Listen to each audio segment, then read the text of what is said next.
shorted, right, in a big way, and people are questioning whether these things are going to work out, whether whatever these people are projecting holds any water. Now, SoftBank going out in this day and age signals some inherent struggles, or let's say inherent perplexity, let's say, with the whole situation. Now, this is not a small deal at all, but people are saying that this is SoftBank going wrong again. Of course, because the AI bulls, they depend on Nvidia. Nvidia is the centerpiece of the entire AI revolution. This is happening. Secondly, Oracle's debt has gotten a sell rating. So this is exactly what Dr. Michael Burry was saying, that these companies are loading on a lot of debt, and whatever equipments they have, they are showing wrong depreciation on that, so that they could essentially beef up their earnings and so on and so forth. Those people said that it's not that we are giving wrong depreciation to those data centers, or let's say those data technologies, they still work, right? So we don't need to depreciate them as much. But he shorted, saying that this depreciation is essentially fraudulent. And Oracle has a lot of debt. Oracle had a deal with OpenAI, of course, the recent deal, and its debt has gotten a negative rating now. So that's what's going on. Projections are saying that OpenAI, in order to actually sustain whatever momentum it's having, right, it'll have to have $650 billion in revenue uh, for any of this to match. Otherwise, all that debt, all of that will be in toilet. So that's one calculation. I have not done that calculation, so I will have to sit on it. It'll be a heavy thing for me. But a very popular analysis is saying that for this thing to make sense, maybe it's Morgan Stanley, JP Morgan, I don't know who came. I'm missing that fact. Let me just check it out. But they are saying that in order for any of these projections to actually make sense, they will have to have $650 billion in revenue. That is essentially $120 per Netflix subscription, and all of those people put together, right? So this is what's going on with AI. Uh, Microsoft has yet again announced a $10 billion investment in Portugal. So it's not stopping with the capex, but this capex overhang, it's not really doing what these people are claiming to do. So that's exactly, I'm just trying to find out uh, where I read what I read. Okay, so Vision Fund completely out. Nvidia, we talked about this. $5.8 billion stake. That's okay. I will have to check which particular. I should mark my sources, man.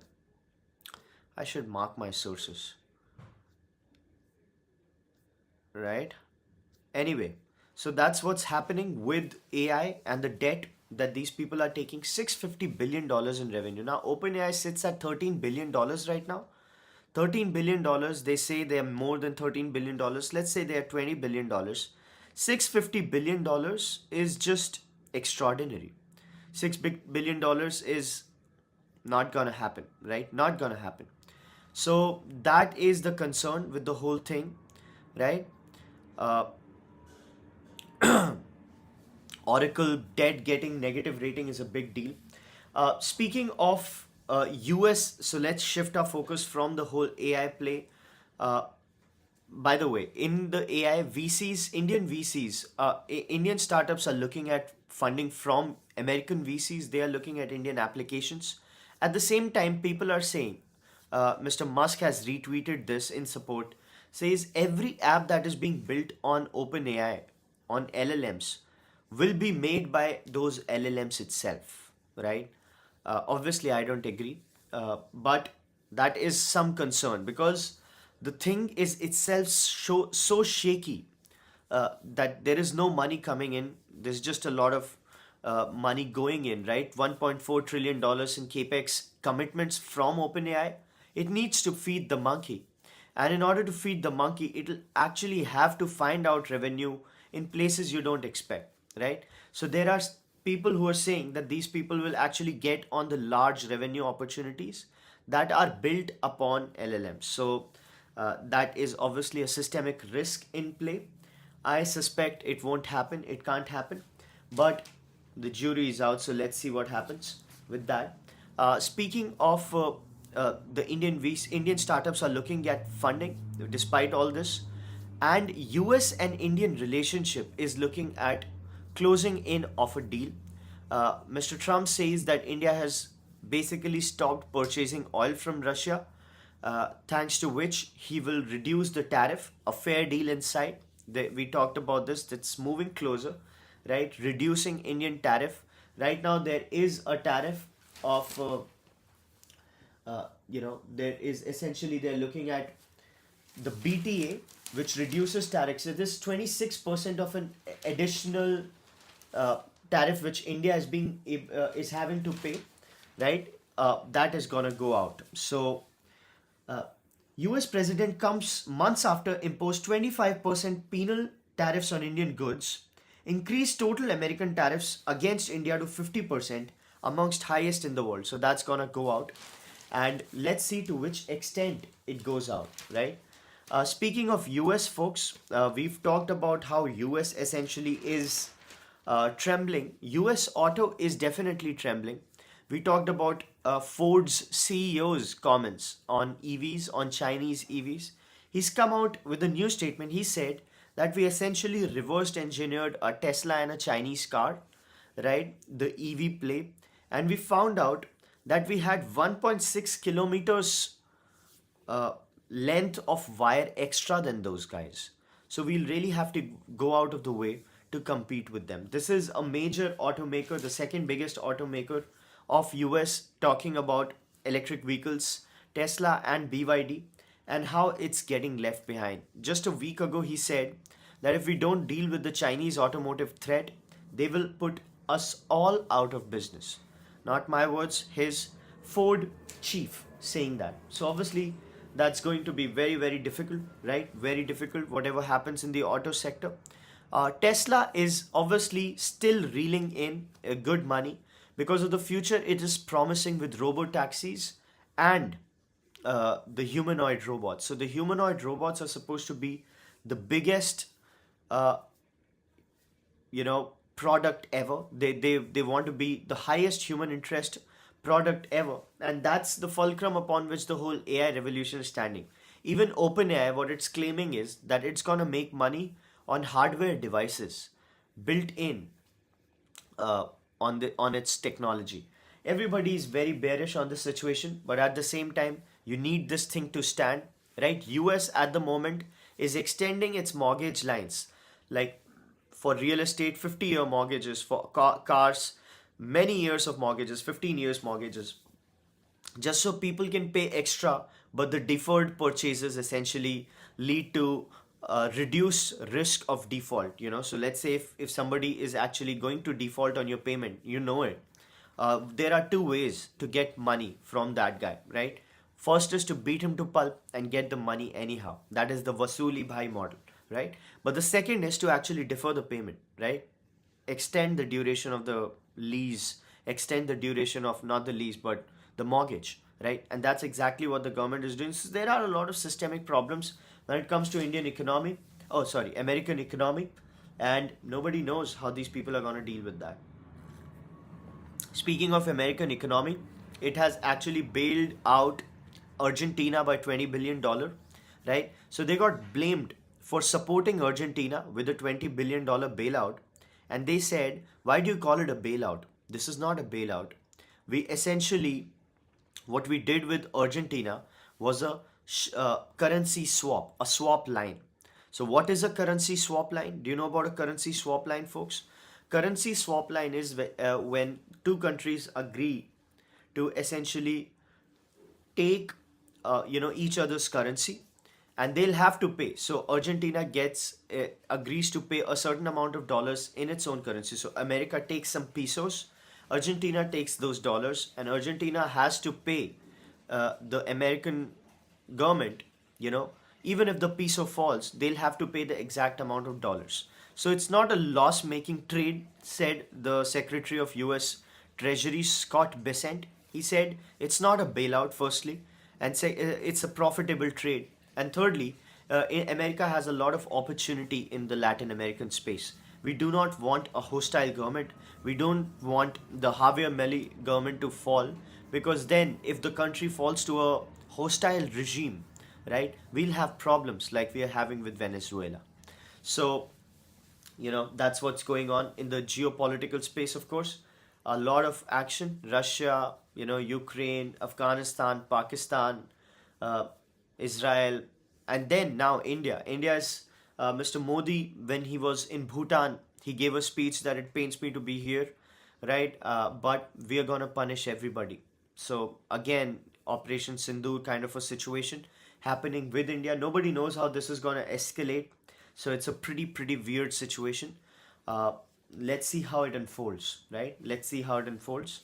Uh, Speaking of how it is unfolding, let's come to the whole Indian business ecosystem. We discussed AI, which was some sort of international finance play. We talked about some geopolitical rigmarole. Let's talk about Indian businesses and ecosystems. Uh, Tata Trust battle is pretty much over, right? No fights happening. Mr. Mistry has essentially, Mehul Mistry has, given it up, I guess. Neville Tata, he's the son of Mr. Noel Tata. Mr. Neville Tata is going to join the board of the Tata Trust, right? SRTT, SDTT. So that thing is, water under bridge, spilt milk, so to speak. Uh, Speaking of what is not spilt milk, it's very interesting. Something very interesting has happened, folks. JSW is looking at selling 50% in BPSL. Bharat Par Bhushan Par and Steel Limited. JSW acquired it for 19,000 crores. This is the same case which hung on with the Supreme Court for a very long time, if you remember. JSW bought it in 2019. 4 years later, Supreme Court woke up and said that this transaction is illegal. You've got to return all the money. You've got to return all the assets. JSW said, "Sir, we can't return the asset. We've invested after the acquisition, and we've increased the value of the company." Right? And then court said, "Oh, okay, let's not do that." So that was a whole funny situation with the courts. JSW is now pairing 50% of that company for 15,000 to 16,000 crores, which is awesome, right? So it bought the company in 2019 for 19,000 crores, and then it's going to sell 50% of it in 15 to 16,000 crores. That's awesome. That's good financial engineering. That's nice stuff, right? Let's say even if it invested 5 6,000 crores after the 19,000 crore and paid like 25,000 crore and all, selling 50% of it just 5 years later is for 15 to 16,000 crores, just awesome, right? So that's what's happening. Why is JSW doing this? Because they are pairing debt. They have about corporate level debt of 80,000 crores, which is a lot of money. How much is 80,000 crores, by the way? It is almost $10 billion, $9 billion of debt, right? So JSW is inherently a very aggressive group.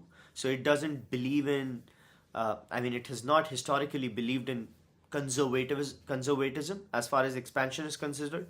So maybe it saw that it needs to invest money in other places, and it's pairing this debt. This is very interesting. Whatever is happening in that regard, right?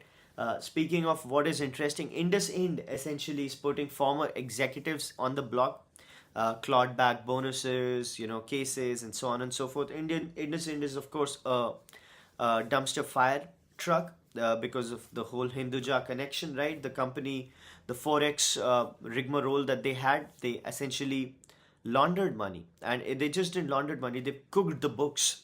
So it was a cookbook kind of a scenario, and they are blaming executives, the previous executives who've essentially left, and so on and so forth. So that is going to be a legal trouble for some time.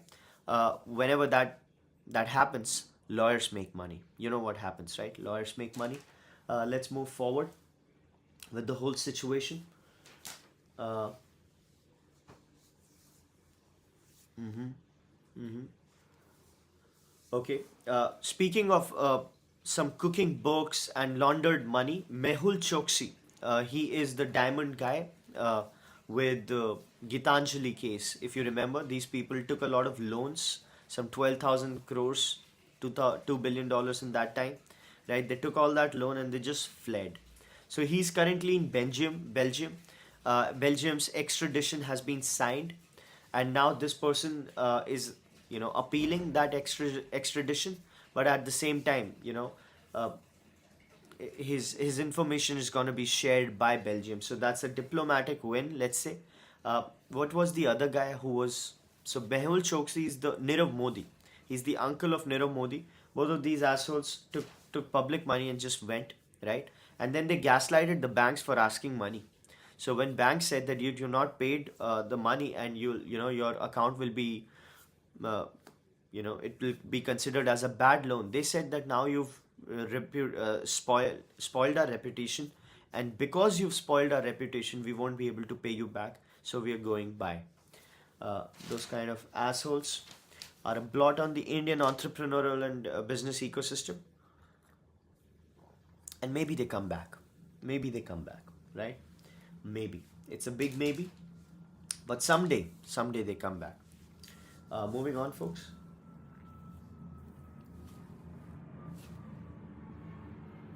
We've talked about the steel ecosystem, right? Classification system for public data in cards. System would measure sensitivity of anonymized data before any use. Move to push innovation and growth. There's a lot of global practices that are being followed as far as people's data is considered. To exploring adoption of formal classification of anonymized data. At the same time, MOSPI is talking about renewing the way it makes the IIP work, the industrial index, right? By not counting uh, factories that have closed or have relocated. Now, are you thinking what I'm thinking? I'll say it again. So, MOSPI, Ministry of Statistics and Program Implementation, right? These are the guys who are responsible for all the IIPs, the GDP data, basically data guys, right? They say that we're going to make it so that companies, the factories which have closed down or shut shop or relocated, they won't be counted. And my question is, were they counted before? What were you guys doing earlier? Right? Is it a joke of some sorts? Isn't this obvious? But apparently it's not obvious. So these things keep, reiterating. Keep improving, calibrating, and so on and so forth. So what might seem obvious to a bystander, like, hey man, you shouldn't have been doing that. Shouldn't you have been doing that already? Right? It's not that simple. So they're going to be doing that. Moving on, folks. Companies give breathing space. Corporates in NCR allow hybrid work options, defer large events as AQI crosses 400. It's so bad. Now, when you go out, you literally can feel some kind of dust on your face, right? It's just extremely horrible. The whole AQI situation in Delhi, and a lot of protests are happening. So when it comes to AQI, right, what you expect is like people will be indoors and they'll be talking about what they'll be talking about, right? But indoors, but people are actually stepping into the streets and protesting in open air about air, right? Which is necessary. Of course, it's necessary, but there's a bit of an irony there. Moving on, folks. Moving on. Bihar elections, by the way, we're not talking politics. We're not talking politics, but just sociology. It has seen record turnout. Record turnout, 69%. This means greater populace participation in democracy, which is awesome. Which is awesome, right? Turnout is pretty big. People are predicting the ruling government to have a clean sweep. Let's see what happens. Maybe this is why markets went up yesterday. If you looked at the markets yesterday, they really went up despite everything happening, right? Maybe it was because of this, maybe not. But this is pretty interesting, and women voters are huge in this compound. So women lead by 10 percentage points in highest turnout. This is awesome. Whenever our populace chooses to get involved in the democratic process, it's a good news, of course. And let's see what happens in this particular election. It's gonna move the market. It is gonna move the market. So Bihar is uh, going to be a recipient of a lot of investments, right? A lot of power investments, a lot of But if the dispensation changes, right, a lot of those investments, a lot of those projects might just be looking at a very turbulent situation. This is what happens. This is India, where businesses rise and fall with political tides, right? If the politics changes, if the continuity of the politics changes, it's gonna be huge. Mr. Sumanth Kumar says 10K has been distributed before elections.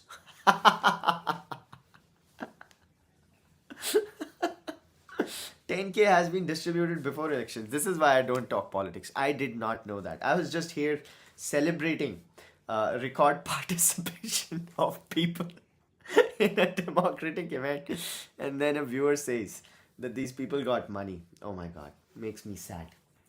Makes me sad. Just cancel all my spiel, folks. Cancel whatever I said about the democratic participation. They took money, man. It's funny. Anyway, this is why we don't talk about politics, right? Even though I wasn't talking about politics, even touching politics gets so complicated.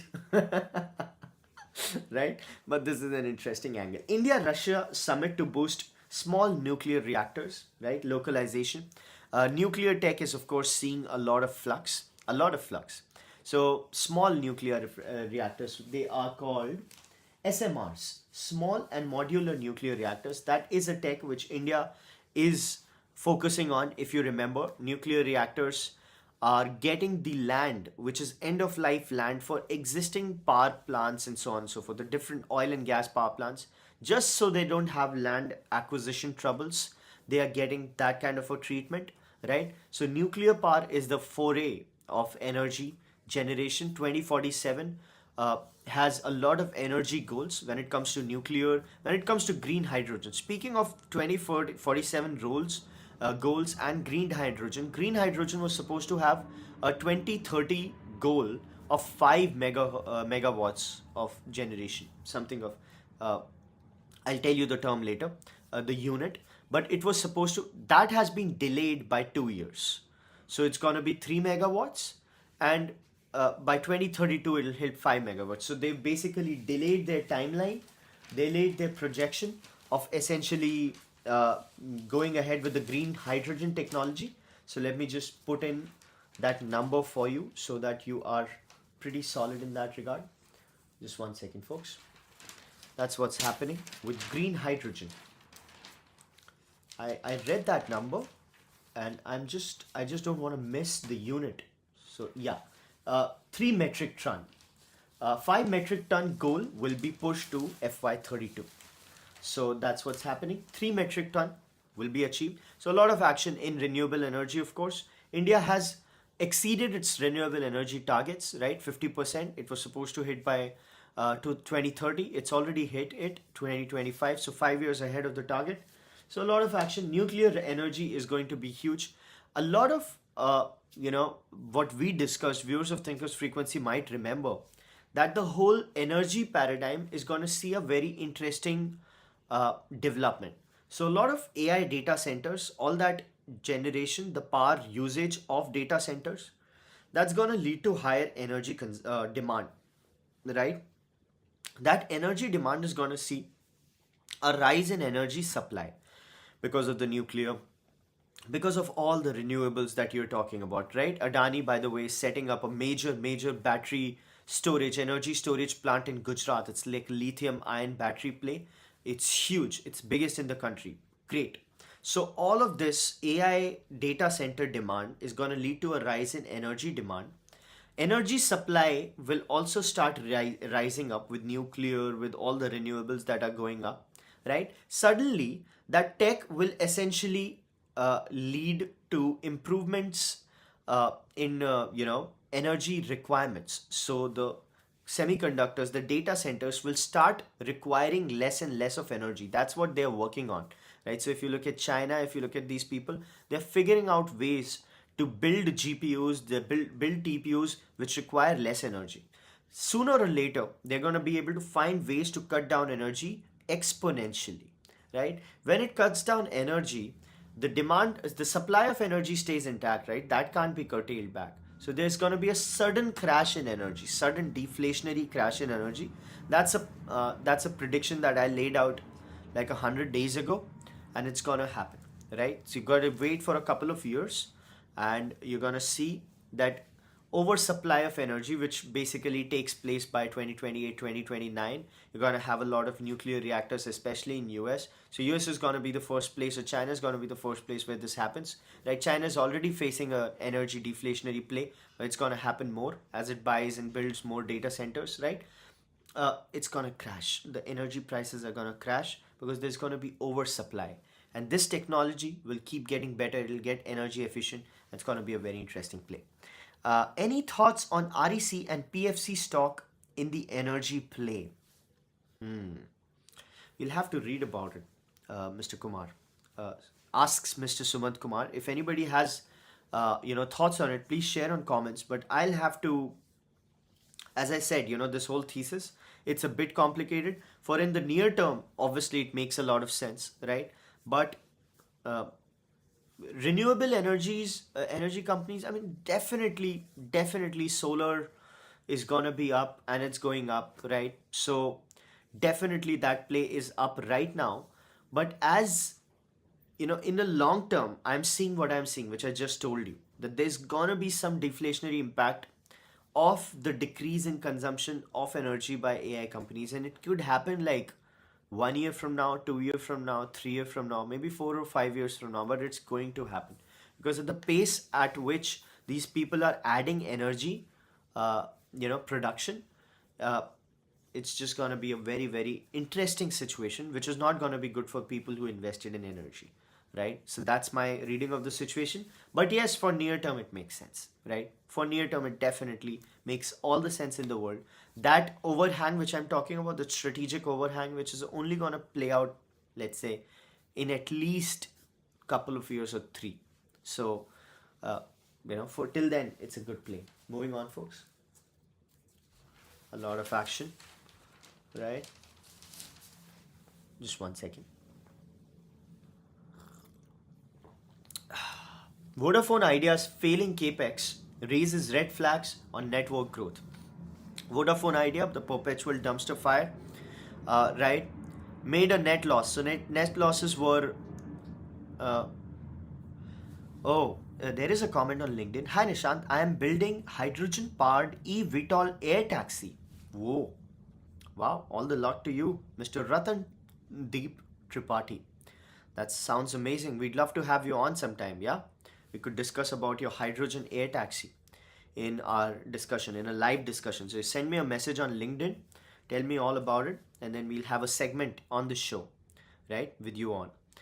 So yeah, we were talking about Vodafone Ideas falling capex.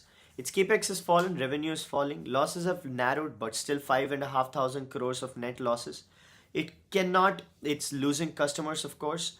The ARPU is up, because the rest of the players, the Airtel and Geo guys, they are being able to raise prices, which gives some room for these people to raise prices, which is leading to some narrowing of net losses. But overall, the company is in dire straits, right? Operations stabilize, but limited funding may hit expansion plans, say analysts. So they're losing customers every day. Let's see what happens to these people, right? As I said, the government needs to forgive debt. As the government forgives debt, the private equity guys who are offering some money, they're gonna step in. As they step in, there'll be promoters. The government's shareholding will fall. These birlas will rest back, right?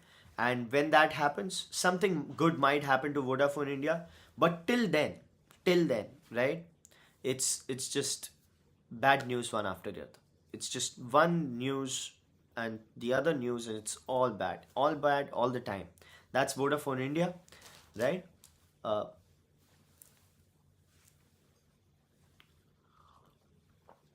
Very interesting. There is a comment. The stock is up 55% in the last 6 months, says Mr. Sumant Kumar. Yeah. That is because of the whole government forgiving debt, right? 55% though. Let me check. Idea share price. Year to date, 32%. 1 year, 32%. 6 months, 44%. You're right. You're right. Yeah, basically, that's the only way. That's the only way. I mean, it's not the operation. It's basically the government will have to forget about it. Forget about the debt. That's what we talked about, the Donny Brasco dialogue. That's the only option. And if the government forgets the debt, right, that obviously helps the company in a big way because it's like 70, 80,000 crore debt, right? And if it just recasts it in a way it doesn't have to pay or just forgets about some part of it and so on and so forth, gives them leeway, right? Because the government can't raise its stakeholding. So maybe it becomes a charity case for India, right? Because they end up forgiving like so much of debt. But I'm talking about the inherent strength of the company. So even if it gets money, it'll be difficult for Vodafone to essentially create its space when it comes to Airtel and Jio. By the way, a good thing is that whenever something is in total bankruptcy kind of a position, and then the rescue operation starts, it's always a good opportunity to invest. As people talk about, it's not analogy thinking, it's just history. When Greece went down, right? Greece declared bankruptcy, and when everything just fell to the ground and picked up again, right? That sort of helped the investors who invested in the let's say reinitiation of that kind of an economy. So if the government forgets debt and they get a fresh start, it's going to be a good bet, right? It's going to be a good bet. But I'm not bullish on the company. You might just find out that, oh, the government couldn't do it, right? They found out that it's illegal to forget all this debt. Supreme Court says, no, you can't do that, and so on and so forth. So there are a lot of problems. Bharat Agri shut down its operations. Agri investment is going down. Trend YOY, says Mr. Debuyati Hazra. Yes, Bharat Agri went down. So, agri-tech, you're interested in agri-tech, right? A friend of mine had actually built a company in agri-tech. They had raised like 2,000 crores and then 3,000 crores in debt. So, a lot of money. They were clear competitors of the biggest agri-tech company, which I'm forgetting the name of. These people were essentially trying to be the B2B e-commerce kind of a player for in the agri space, right? The transaction play, right? Getting supplies from here and that business model hasn't worked. So if you look at that business model, which was essentially looking at picking things and transporting them to some other places at a profit, like an e-commerce play, Dehat, right? Dehat, essentially. So that model hasn't worked out at all in India because it's a commodity play. There are a lot of problems. It's an ops play. There you it's a mess of a situation. However, a new way of looking at agri tech is to look at drone tech. So if you're looking at drone tech and its applications in agri, that's a green field. That's a green field. So all the companies in the drone manufacturing play or in the drone service play who are basically creating softwares or services over drone fleets, when they are working in the agri-tech play, it's really helping everybody. So that is the view on agri-tech. All the commodity suppliers or the commodity traders, the B2B guys, they couldn't make a lot of money. They actually just fell apart. However, and they will, despite all the money that they've taken, it's not going to be a green operation for them. That's written. But the new tech angle, the drone tech angle, that's really helping everybody. So that is the view on agri-tech. But we can have a deeper discussion on it as well, discussing companies step by step. So if a company raised like 2,000 crores, right, and then some debt, let's say 2,000 crore more, so they essentially raised about 3 4,000 5,000 crore debt, sorry, a total money. Just the equity should value the company at 20,000 crores. Just the equity, right? And 20,000 crores, for a 20,000 crore rupee valuation, you should have like, earnings of how much? Of at least uh, earnings, like I'm talking about net profits of what? 100 crores, right? That's 20,000 crores. No, 1,000 crores. Price to earnings 20. If you take a price to earnings of 20, you need to do a net of, let's say, 1,000 crores. That's when you will be able to make justify the valuation that you had raised money on. So no, that's not gonna happen with these guys. They'll not be able to have that in this life, right? In this life, in this paradigm where we live, in this universe, in this parallel universe, it's not gonna happen. But you know, there are new areas. So drone tech in agri makes instant sense, and it's gonna make a lot of money as well, and a lot of money. So it's not a joke. It's gonna make a lot of money. Speaking of money, folks, we talked about uh, you know medical tourism. So if you remember, medical tourism was a burgeoning industry. It was a huge industry. It had a lot of room for growth. India's healthcare is cheapest in the world, right? We are very, very cheap when it comes to medical tourism. So this creates opportunities for Indian hospitals to expand and then bring people in. So whenever you have relatives coming in from Canada or US or Europe, and they're like desh ki mitti kheech lai, and then you find out that they had actually gotten something to do with the root canal, right? And it became cheaper for them to come to the country and get the treatment and then go back, and it still saves money for them.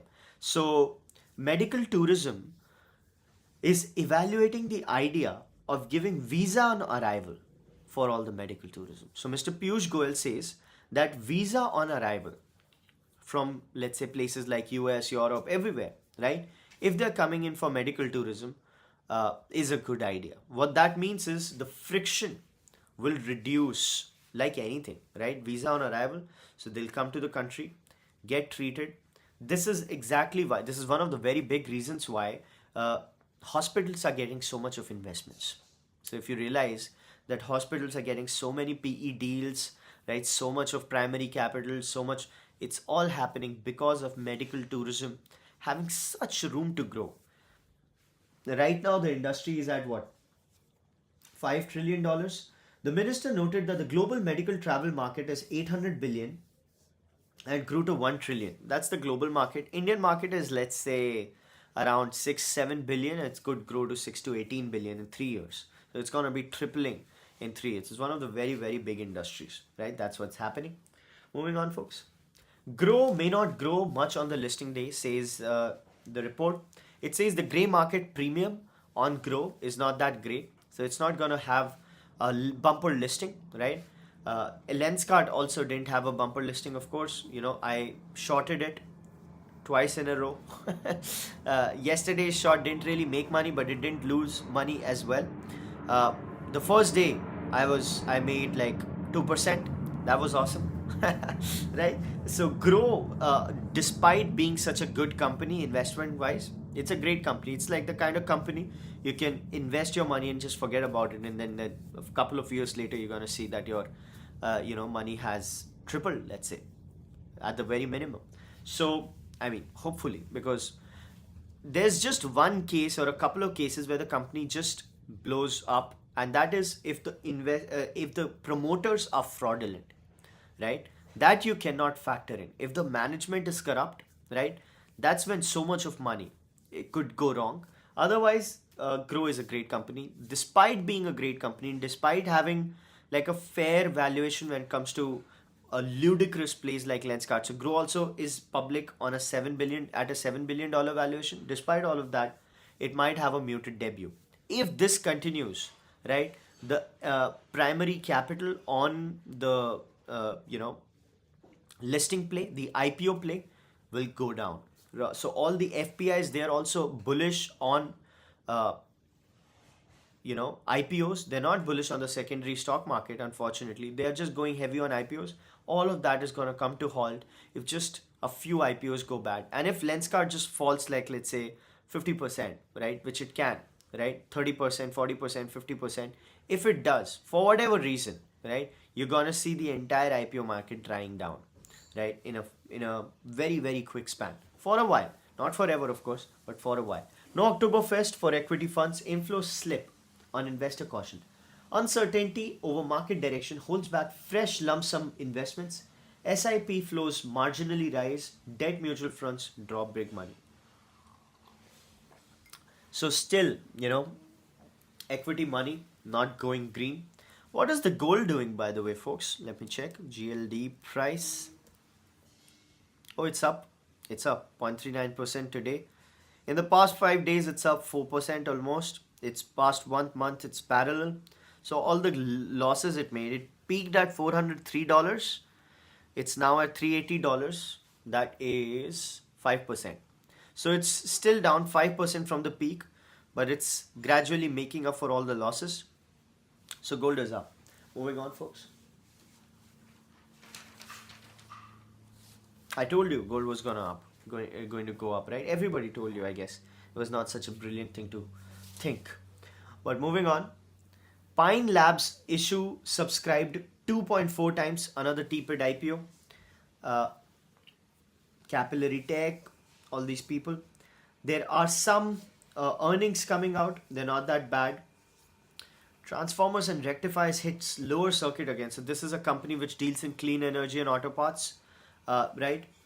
No, sorry, that is Teneco. Power equipment maker Transformers and Rectifiers India plunged 10%. So this is a company which has been going down 30% because of some problems. World Bank gave a report around it. It said, it's nothing to do with it. The stock came back a little, but then went 30%. So it's hitting lower circuit every day since many sessions. Let's see what happens with the company. Moving on, folks. There is a fight with GAIL and the private players. GAIL chief dissent note shows rift in PNGRB gas reform panel. So the gas reform panel essentially wanted to deleverage itself from a centralized, player. The person. So they wanted to bring some reforms. Let's say like a pipeline owner doesn't also have to be manager. Management can be somebody else. Then the return of equity capital could be capped at 14%. All of these things the GAIL chief doesn't want, because the GAIL, it's a classic private versus public control secession kind of a play, right? The GAIL chief wants better returns on the investment GAIL has made, while the private players like Adani Gas and all of these people, they want reform. They want more openness in the markets, right? The whole pipeline sharing play and so on and so forth. That's what's happening. For now, they've come to an impasse where the GAIL chief has clearly stated that in the dissent note that this is not going to be good for the industry, which is very, very interesting. I mean, whatever, if you look at it, so what's happening is the core conflict is that the GAIL chairman has filed a note objecting to some of the proposed reforms. Moving open access market-based contract for pipeline, that is one of the reforms. Capping the return on equity for 14% on pipeline assets, which I don't agree with, by the way. Why would you cap the return on equity? Revising the system so that pipeline ownership and operations could be independent. This obviously makes sense. The person who's owning the pipeline doesn't always have to be the operator of it, right? Owner transporter may not be same. And realigning tariffs to make transportation of gas more competitive and uniform for all reasons.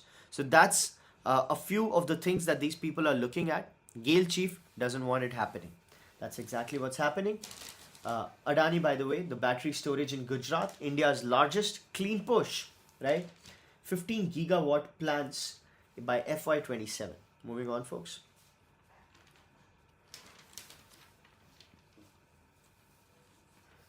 Net direct tax has gone up. That's okay. Tariff issues won't hit Boeing India ops. Yeah, because Donald Trump essentially rallied for Boeing. He made it necessary that Boeing doesn't, get problems. So what India was looking at was that in response to the tariff situation, they could relook at the contracts with Boeing. That could be a big screw up, right? Trump didn't want that. That was India's leverage in the tariff situation with US. So India was considering competitors to Boeing, and that would have been a billion dollar loss, right, for US. So the chief says aerospace major gears up to increase investments in the country. This is total corporate speak, right? Whenever anything is in contention, they talk about bringing it up. So that's what's happening. Moving on, folks. Nuclear families driving demand for beer, says Heineken, right? They say that India is moving away from the joint family where 3 generations live together to a more nuclear generation, a nuclear family kind of a play, at least in metros.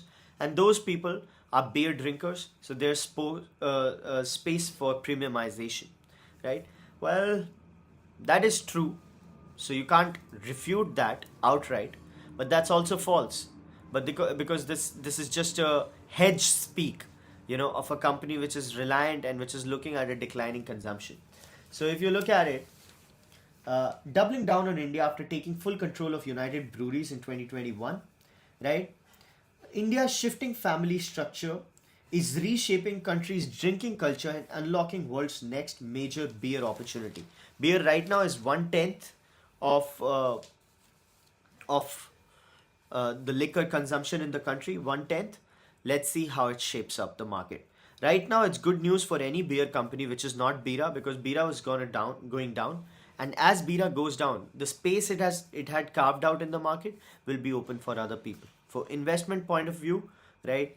All these companies will be good stocks for some time, because there's a huge competitor which is just imploding. What's the best thing that can happen to your business?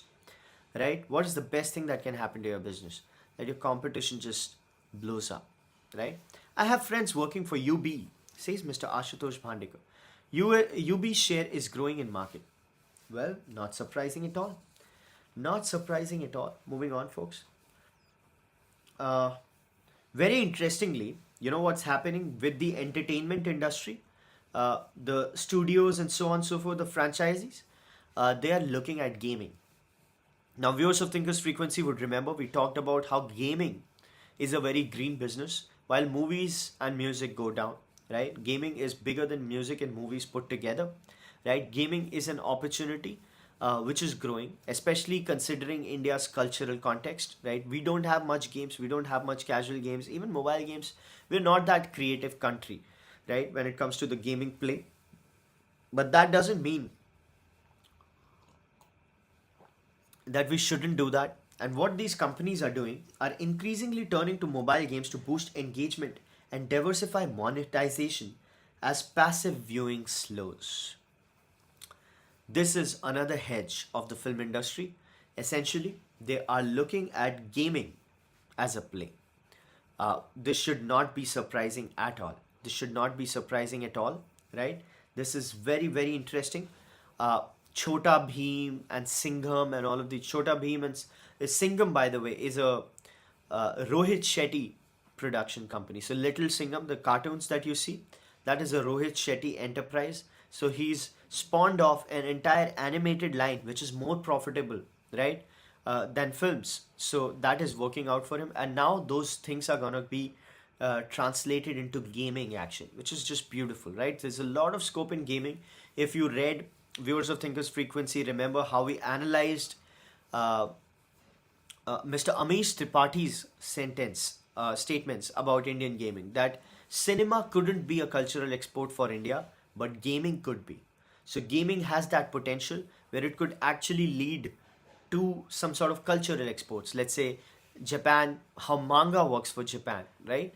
Uh, how Korea, K-pop works for Korea. That is cultural export. All of that could happen from India with gaming, because India has a lot of ancient stories to tell, right? Moving on, folks. IKEA India's sales have risen, looks to turn profitable in 2 years. IKEA. IKEA is, of course, world's largest furniture player. Ingvar Kamprad, legendary businessman. Uh, he was a special guy. He had an IQ of 80, so he had some problems, some learning disability. He was dyslexic, according to some reports, but still, he really worked hard, and he just went ahead and created this great company called IKEA. Right? IKEA came to India, uh, reported a 6% year-on-year increase in sales, 1,800 crores. 6%. The 6% growth is a joke, but it's still good for company, right? So that's what they're looking at. Moving on, folks. United body to monitor transport infra push, Gati Shakti. It's looking at monitoring, better monitoring. So centralized PMO driven monitoring for the whole infrastructure, transport infrastructure play, the roads, everything, right? So that's what's going on. Moving on, folks. Green hydrogen, we've talked about green hydrogen. Global VC majors circle Indian AI startups, early bets. I hope some of that money hits me, and soon. Well, hope is a very good thing, maybe the best of all. Moving on. OpenAI leases first India office in South Delhi. Of course, it's more of a policy office.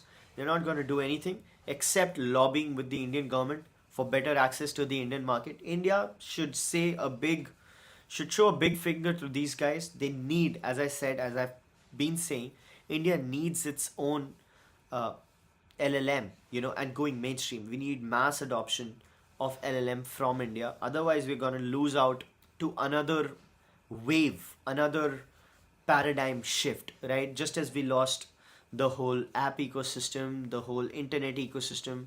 We don't have internet companies in India. We don't have consumer companies in India, which are Indian. I'm not talking about service economy like e-commerce. We're not going to have an LLM. It's just going to be a colony, an American tech colony like Europe, or maybe a Chinese tech colony, right? We don't want that. But OpenAI is on, right? But OpenAI has a lot of problems. I won't be surprised if OpenAI just blows up, right? I won't be surprised at all. It's too big to fail right now, definitely. But it's giving, people are drawing a lot of comparisons of OpenAI with Enron. So are you aware of Enron, folks? Enron is one of the major scandals of the world. Enron was sort of a financial services company. It was an energy company, right? Energy, and then it went to, that's how Enron began, and then it became a financial powerhouse. So it was a huge company, huge, right? And then it just blew up because it was essentially all cooking up its books and so on and so forth. It loaded people with all the information and everything. It was just, so the situation is, again, not doing analogy thing. I'm just telling you what happened with Enron. So they had a lot of capex planned, and when that capex happened, those projects didn't materialize in a way that was planned in the capex. So the sales guys just sold and made new projects, but the ops guys, essentially nothing happened on the ground. So it was just paper money. It was a Ponzi scheme, and that Ponzi just blew up, and it was the corporate blow up of all time, right? OpenAI is very much like that in a lot of ways. So let's see what happens. Again, this is a very bad way to think. You should never think in analogies. Analogies are not the right way to think. Whoever thinks in analogies is an idiot. So I don't want to think about OpenAI in analogy terms with Enron, but looking at OpenAI, the way that they dealt with the whole capex situation. They've committed like $1.4 trillion in capex, right? When they are a $13 billion revenue company. So it's just very, very murky. It's bullshit in a lot of ways. And they're trying to go public at a $1 trillion valuation. So those people, they have a lot of things going on. Moving on, folks.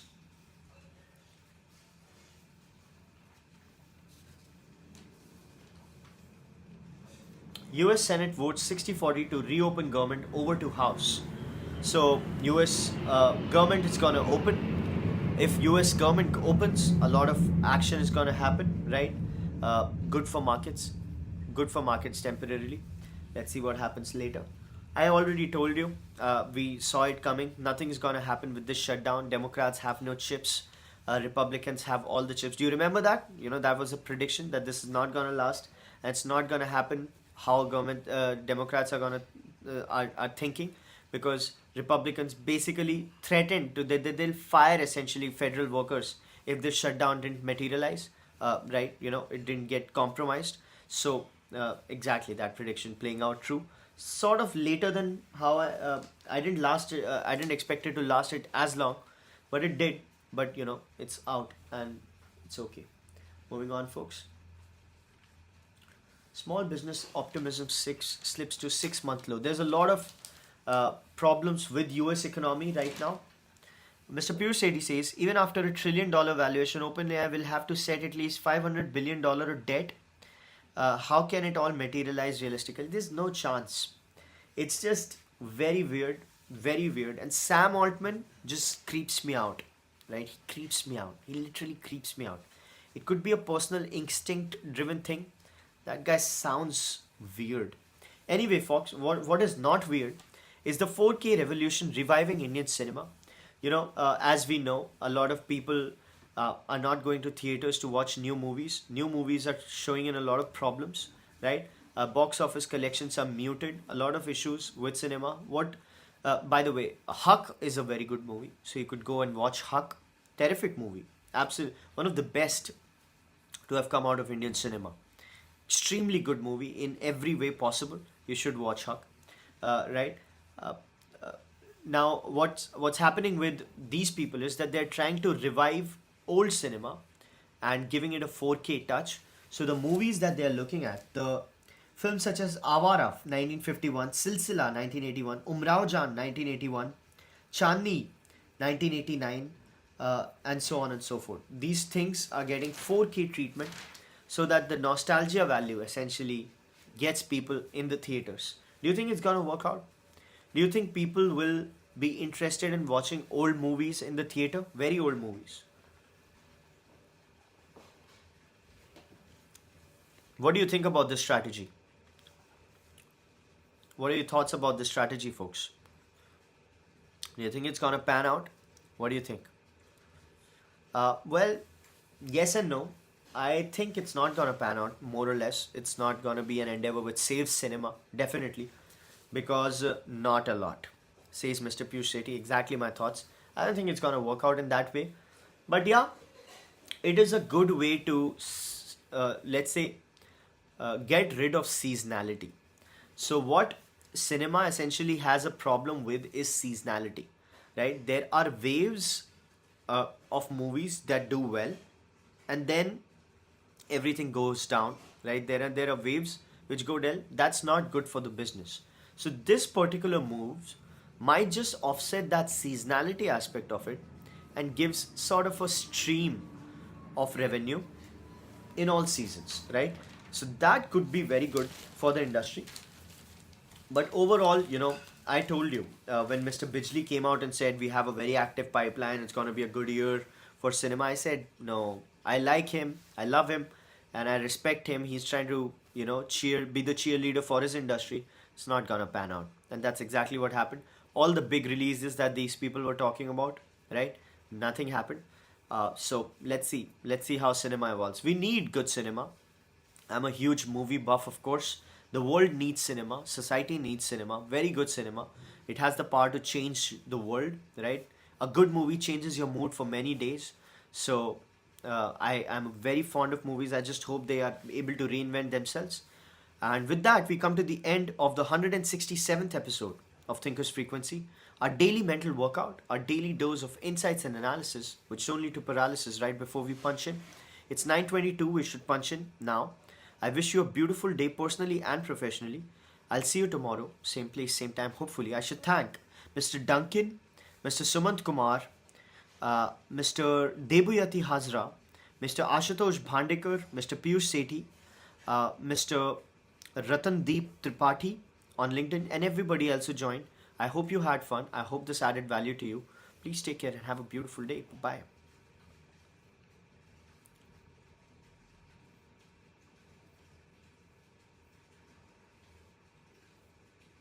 Oh, some comments I missed. Recently watched The Namesake, truly outstanding. Namesake, based on Jhumpa Lahiri's novel. This is Meera Nair's direction. Good movie. Good movie. I liked it. Bye bye, folks.